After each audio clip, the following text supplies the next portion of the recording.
গতকাল তোমাদের বলেছিলাম তালের বড়া বানাবো, তো ভাবলাম সেই যখন বানাচ্ছি তো তোমাদের সাথে রেসিপিটা একটু শেয়ার করি। জানি তোমরা প্রত্যেকেই জানো, কিন্তু এক একজনের রেসিপি তো এক এক রকম হয়। তো আমি কিভাবে বানাচ্ছি সেটাই আজকে তোমাদের সাথে শেয়ার করব। তো দেখো, প্রথমেই তালটাকে একটা পাত্রের মধ্যে ছেনে নিয়ে সেটা এখন হালকা গ্যাসের মধ্যে একটু নেড়েচেড়ে নিচ্ছি। তো জানি না এটা কেন করে, আমি তো আগে কখনো বানাইনি। মা আমাকে ফোনে যেভাবে বলেছে সেভাবেই আমি বানাচ্ছি, আর তোমাদেরকেও সেটাই শেয়ার করছি। 5-10 মিনিট খুব হালকা আছে এটাকে একটু নেড়েচেড়ে নিতে হবে। তারপর এটাকে গ্যাস থেকে নামিয়ে ঠান্ডা করে সমস্ত উপকরণগুলো মেশাতে হবে। তালটাকে গ্যাস থেকে নামিয়ে 10-15 মিনিট রেখে ঠান্ডা করে নিয়েছি। এখন সমস্ত ইনগ্রিডিয়েন্টসগুলো এর সাথে মিশিয়ে নেব। তো চলো তোমাদেরকে দেখাই কি কি ইনগ্রিডিয়েন্টস আজকে এর সাথে মিক্স করব।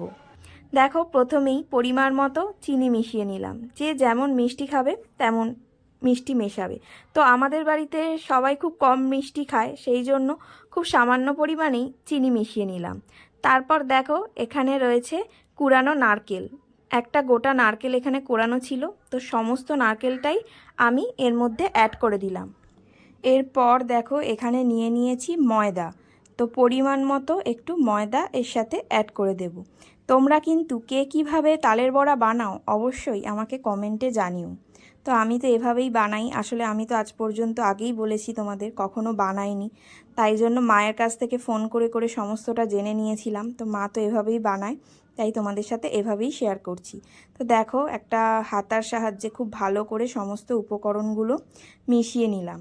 তো দেখো, এখন সর্বশেষ উপকরণ যেটা মেশাতে হবে সেটা হলো সুজি। এই সুজিটা দিলে কিন্তু তালের বড়াগুলো বেশ মুচমুচে খেতে হয়। অনেকেই নরম তালের বড়া পছন্দ করে, আবার অনেকেই মুচমুচে তালের বড়া পছন্দ করে।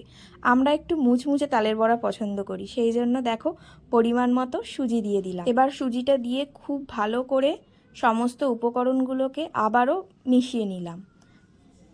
সমস্ত কিছু ভালো করে মিশিয়ে নিয়েছি। এখন কড়ায় দিয়ে দিচ্ছি তেল, সাদা তেল। দেখো, সাদা তেল পরিমাণ মতো দিয়ে দিলাম। ভাজার জন্য যতটা তেল লাগবে সেই পরিমাণ তেল দিলাম। এখন তেলটা একটু গরম হলেই তালের বড়াগুলোকে ভেজে নেব। এখন হাতের সাহায্যে বড়া বানিয়ে তেলের ওপর দিয়ে দিচ্ছি। তোমরা দেখেই বুঝতে পারছো কিভাবে বড়া দিচ্ছি। আমি কোনো দিন এর আগে দিইনি, তো যার জন্য একেবারে দেখো ঘেটে ফেটে একাকার হয়ে যাচ্ছে। প্রথমবার যেটা করেছিলাম খুবই খারাপ হয়েছিল, শেপটা খুবই বাজে হয়েছিল। খেতে ঠিকঠাক থাকলেও শেপটা খুব বাজে এসেছিল। দেখতেই পাচ্ছ কিভাবে আমি দিচ্ছি। তো তারপর আস্তে আস্তে ঠিক হয়ে গেছিলো, কারণ যে কোনো কিছুই প্রথমবার করতে গেলে তো একটু খারাপ হয়। আমারও এমনি হয়ে গিয়েছিল। প্রথমবারের তালের বড়াগুলো আর তোমাদের সাথে দেখালাম না, এটা হচ্ছে দ্বিতীয়বার যেটা বানিয়েছিলাম সেটা। কারণ প্রথমবারের তালের বড়াটা দেখানোর উপযুক্ত নেই, ঘেটে ঘুটে একেবারে একাকার করে ফেলেছিলাম। তো যাই হোক, সেকেন্ডবারে অবশেষে সাকসেসফুল হয়েছি। সুন্দর হয়েছে বড়াগুলো। সমস্ত তালের বড়াগুলো এখন লাল লাল করে ভেজে নিয়ে বাটির মধ্যে, সমস্ত বড়াগুলো ভাজা কমপ্লিট। এখন একটা বাটির মধ্যে তুলে নিয়েছি। বেশ খানিকটা আমাদের খাওয়া হয়ে গেছে, আর এটুকুই অবশিষ্ট আছে। তো আজকের রেসিপিটা তোমাদের কেমন লাগলো অবশ্যই কিন্তু কমেন্ট করে জানিও। চলো।